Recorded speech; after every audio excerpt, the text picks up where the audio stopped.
Representatives from the Ogola and Co advocates today appeared before the National Assembly's Watchdog Committee tasked to investigate the loss of 1.8 billion shillings from the NYS coffers. So help me God. Ogola claimed investigations into the NYS scam were marred by bribery and intimidation threats, especially from investigating officers.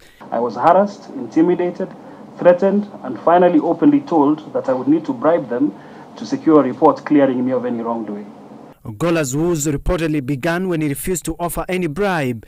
All his bank accounts were later reportedly frozen. When Corporal Sautet called me and told me that they were going to shoot me, he was very serious about it. And he was saying that this is something that they were going to do because they know that I've taken the government's money.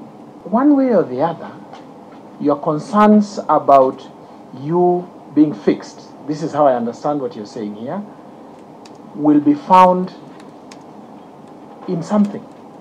This is after the investigating officers claimed that Ogola was hiding 700 million shillings stolen from NYS.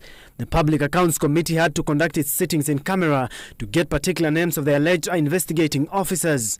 Ogola's law firm is alleged to have acted as a conveyor belt in which a total of 113 million shillings was channeled into separate bank accounts, but members of parliament claim that was a serious money laundering expedition that was masterminded by businessmen John Cargo and Ben Gethy to confuse the paper trail of the monies.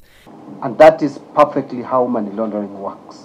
Didn't it occur to you that probably someone was using your firm to confuse the paper trail so that the property would not be trailed? So when the documents were brought before this committee, your name or your company, your former company, the then company of Ogola and Company Advocates featured. At the height of the investigations, Ogola hit the headlines after he reportedly spent 27 million shillings to buy clothes in Hong Kong.